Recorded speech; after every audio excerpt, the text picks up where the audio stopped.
Vamos dar continuidade aqui ao nosso curso, às nossas aulas. E agora nós estamos na tela número 5, no slide número 5, que fala sobre direito romano. Direito romano é um conteúdo que vocês terão ocasião de aprofundar no próximo semestre na matéria de História do Direito. E lá facilmente vocês ficarão um mês, enfim, dependendo do professor, um pouquinho mais, um pouquinho menos, mas tem muito conteúdo sobre direito romano. Até que antigamente, quando eu era aluno, por exemplo, tinha uma matéria, um semestre inteiro, só para estudar direito romano. Tamanho a riqueza dessa área do conhecimento, enfim, desse período histórico que foi o direito romano. Claro, para nós, interessa algumas coisas de forma mais objetiva. E seguindo ali algumas informações que o Bob confere mais peso e algumas informações que são necessárias, tendo em vista que o nosso objetivo é compreender a formação do pensamento jurídico ocidental moderno, vamos selecionar algumas questões, apenas enfim uma introdução ao direito romano, para que possamos destacar o que de fato prevalece, enfim, para o nosso objetivo. Pois bem, eu começo ali a tela colocando uma expressão em latina, ius est arns boni et hoc. Minha pronúncia é uma desgraça, esqueçam, mas a tradução dessa frase é extremamente importante. A tradução é: o direito é a arte do bom e do justo. Uma outra tradução possível é: o direito é a técnica do bom e do justo. E quando nós trazemos essa frase, que vai ser atribuído ao jurisconsultus Celsius, nós temos aqui o resumo do direito romano. Se fosse resumir o direito romano em uma frase, seria justamente essa: o direito é a arte do bom e do justo. E vamos agora passar para algumas características para que possamos, enfim, compreender no que consiste esse elemento. Mas antes de falar disso, trago para vocês também uma outra contribuição extremamente importante do direito romano, ali a chamada a origem do arbitramento obrigatório. O que é isso? Antigamente, no período antigo, enfim tal, a justiça era feita de forma privada. Se você me ofendesse, eu ia lá com minhas próprias mãos e retribuía determinada ofensa feita. Em um segundo período histórico, enfim, conforme a gente for avançando, na Grécia a gente tem isso, e também nos primórdios do direito romano, nós temos o chamado arbitramento facultativo. A pessoa ofendida, a pessoa que tinha uma demanda judicial, poderia escolher se iria resolver por conta própria ou se iria procurar uma autoridade estatal, uma autoridade pública para mediar determinado conflito. Quando nós avançamos um pouquinho mais de Roma, uma contribuição deles que chega para nós até hoje é o chamado arbitramento obrigatório. Qual que é a ideia? A partir de determinado período histórico, e essa é uma das grandes contribuições do direito romano, todo e qualquer conflito deveria ser resolvido pela autoridade romana, pela autoridade estatal, acabando, pondo fim à chamada justiça privada. Agora, quer processar alguém, não chegou no consenso, enfim, quer processar alguém, tem que ser feito através da autoridade pública. E essa autoridade pública terá que resolver com base no direito. Quando nós avançarmos no nosso curso, falarmos da teoria do ordenamento jurídico, esse conceito que estamos colocando agora, o arbitramento obrigatório, irá reaparecer com outras nuances. Pois bem, vamos adiante. O direito romano era um direito extremamente casuístico e pautado em decisões da chamada razão prática. E uma grande herança deles, que até a gente vai falar com detalhes um pouquinho mais à frente, é que o conjunto de soluções práticas que eles trouxeram prevalece, em essência, até hoje para nós. Se nós olharmos a base do direito brasileiro, enfim, ali do Código Civil de 1916, tem estudos que falam que 75% era direito romano puro. Quando nós vamos para o Código Civil de 2002, tem muitas ali questões que também têm uma referência direta ao direito romano. E alguns códigos, algumas legislações romanas, veremos, enfim, será válida até o ano 1900, por exemplo, na Alemanha. E daí o que acontece? Os romanos eram extremamente práticos e buscavam uma solução justa para os conflitos privados que aconteciam. E na medida que eles fazem isso, eles vão usando a razão, vão buscando ali as decisões mais justas, a que mais satisfazem as partes envolvidas no conflito, e vão chegando num conjunto de decisões extremamente racionais. E esse conjunto de decisões racionais é que vai fundar o chamado ius civile, aqui no nosso primeiro ponto aqui da nossa construção teórica, né? É através desse conjunto, enfim, de questões que são certas, independente do tempo e da época, é que os romanos se destacam. Por exemplo, se eu causo um dano a você, ou se eu tenho uma briga com meu vizinho, a solução teórica, a resposta prática para esse conflito não é muito diferente de hoje do que era, enfim, no período romano. Obviamente, quem causa dano tem a obrigação de indenizar, e os conflitos entre vizinhos, enfim, por exemplo, os princípios básicos são mesmos dentro do direito romano. Por quê? Porque o nosso senso de justiça, o nosso senso de bom e justo, não varia tanto, pelo menos nessas questões privadas, nessas nossas relações interpessoais. Quando eu falo relações privadas, é relação de direito privado, que significa uma relação de um particular contra versus outro particular. Quando nós falamos de relação de direito público, e esse conceito vai reaparecendo daqui a pouco, estamos falando da relação entre um indivíduo e o Estado. Direito público romano é de baixa importância nos dias de hoje, mas o direito privado sobreviveu aos séculos. Pois bem, continuando ali no slide 5, quero falar alguns conceitos, algumas expressões romanas que são muito importantes. Os romanos também deixaram para nós 3 tipos de direito. O direito civil, o ius civile, o ius gentium e também o ius naturale. O que são esses 3 direitos? Qual que é a relação entre eles? O ius gentium é, numa tradução literal, direito civil. Também podemos chamar de direito positivo romano. E era o direito aplicado quando nós tínhamos conflitos entre cidadãos romanos. E haviam várias cópias, enfim, dos principais decretos, das principais leis romanas em cada cidade ali minimamente grande, e conforme tinha alguma pretensão, enfim, algum conflito ali, e as pessoas não entravam no acordo, essa lei era usada como base. Quem resolvia os casos envolvendo os romanos, outro conceito ali que eu quero que vocês anotem do lado do ius civile, para vocês fazerem a associação, era o tal do pretor urbano. O pretor urbano era a autoridade pública responsável por aplicar o direito civil para resolver questões, enfim, envolvendo os particulares. Quando o conflito era entre estrangeiros, ou entre um estrangeiro e um romano, não era aplicado o direito civil escrito, ius civilis. Era aplicado o ius gentium, que numa tradução literal significa direito das gentes.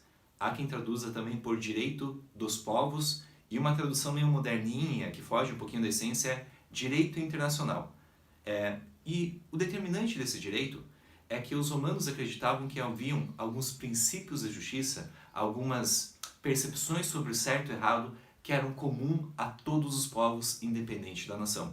E havendo um conflito entre um romano e um estrangeiro, ou entre 2 estrangeiros num território romano, lembrando ali que o Bob, eu acho que fala um pouquinho disso, no período do direito romano, enfim, na antiguidade, o direito aplicável não era definido pelo território, e sim pela nacionalidade da pessoa.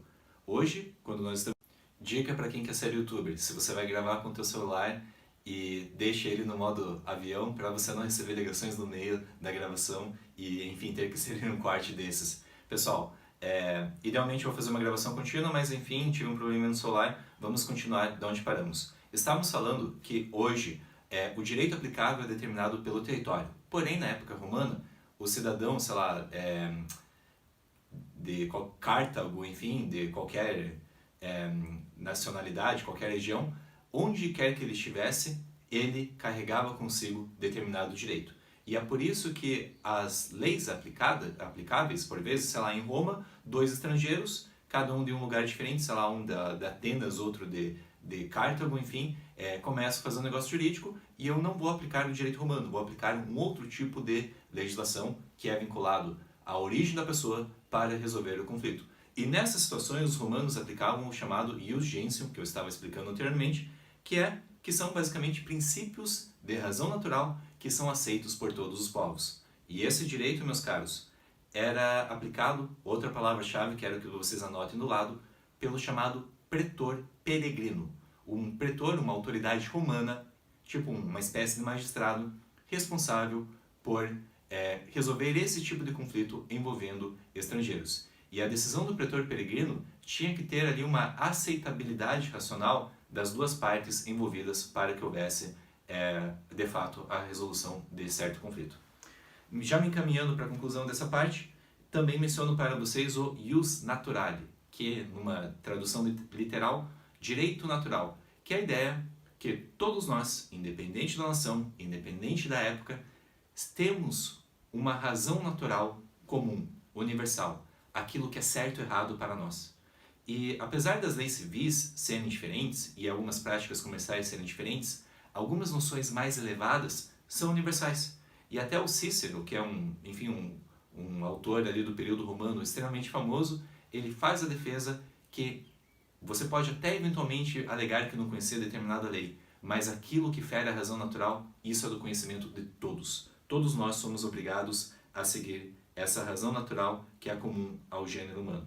E essa razão natural serve como inspiração para a construção ali do direito das gentes e também do direito civil. Vamos mudar agora para a página 6, o slide número 6, e ali eu quero fazer a referência para vocês do principal documento romano legado para a posterioridade, que é o Corpus Iuris Civilis Romanorum. E ali, depois eu coloco 4 subtítulos, né, todos em nomes em latim, que são partes desse Corpus Iuris Civilis. Qual que é a ideia desse Corpus Iuris Civilis? Justiniano, no ano ali de 530 a 533, ele começou a produzir esse código.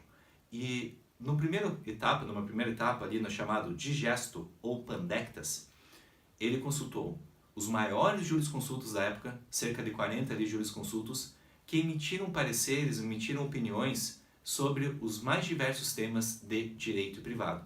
E na medida em que Justiniano encomenda esse trabalho das maiores mentes do direito da época, o que ele consegue entregar? Uma síntese de toda a produção pretérita do direito romano.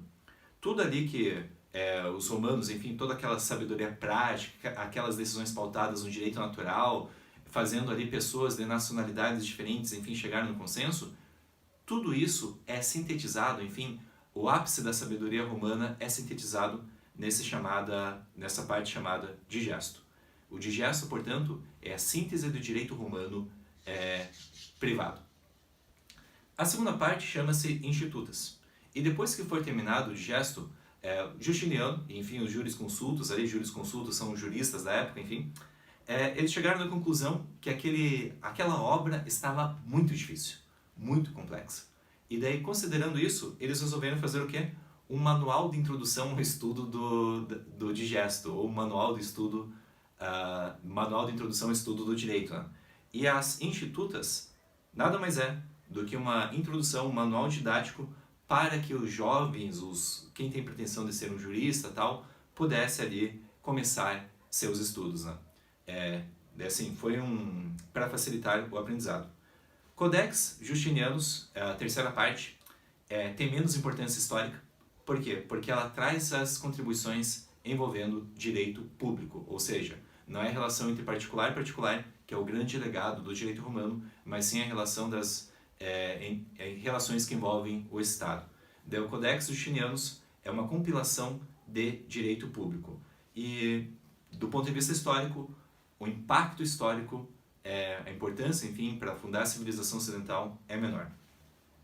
Por fim, de 535 até 665, né, período em que já tinha terminado ali as partes anteriores do Corpus Iuris Civilis, até, enfim, 565, morte do Justiniano, foram feitas novas leis. E essas novas leis foram acrescentadas nessa nova parte chamada, novae leges, novas leis. E daí aquilo que foi produzido depois da compilação inicial foi adicionado nessa última parte. E é esse documento que sintetiza o ápice da racionalidade romana que serviu como base para o direito europeu. Apenas lembrando algumas importâncias, foi aplicado na Alemanha até 1900, país ali que França, Itália, Alemanha, tal, todo o continente europeu foi influenciado pelas contribuições romanas. E quando nós vamos para o Brasil, enfim, colonização portuguesa, hispânica, enfim, aqui na América Latina, os países, enfim, que receberam essas influências também receberam influências romanas. Não é à toa que ordenações filipinas, que era a base, quase 100% do direito romano, tiveram vigência aqui no Brasil até o início ali do século XX. Depois do Código Civil de 16, mencionei isso no começo, também ali teve ratificação de vários institutos do direito romano. Bem, pessoal, vocês terão ocasião de voltar a estudar direito romano em História do Direito, mas apenas para fechar essa base introdutória, vamos pontuar algumas questões do direito romano em relação ao positivismo jurídico. Primeiro, positivismo jurídico sempre pretendia ter o quê? Segurança jurídica. Aqui os romanos, o que eles queriam? Soluções práticas e racionais, sempre buscando ali um bem e o justo. Enquanto que os positivistas vão buscar a origem do direito numa estrutura racional, vão buscar a origem do direito, a fonte do direito, numa estrutura que vai definir quem é a autoridade competente para criar certa norma, aqui os romanos vão buscar uma validade, numa ideia de justo, numa ideia de direito natural, naquilo que é mais prático e racional em determinada situação. Por fim, os romanos não tinham a pretensão de fazer ciência do direito. Entretanto, uma palavra romana, quando a gente escuta aí, vocês vão ler no Bobbio, a chamada jurisprudência romana pode ser traduzida por ciência do direito ou um saber relativo ao direito. Por outro lado, eles não eram nada científicos quando falavam do direito. Eles tinham um saber jurídico sim apurado, mas a jurisprudência romana não é propriamente, apesar de suportar a tradução ciência do direito, não tem nada comparado à ciência do direito proposta por Kelsen. Kelsen quer o quê? Um sistema lógico. E a jurisprudência romana, o saber jurídico dos romanos, eram orientados para soluções práticas dos casos concretos que apareciam. Daí essa aqui é uma diferença fundamental que a gente vai colocar.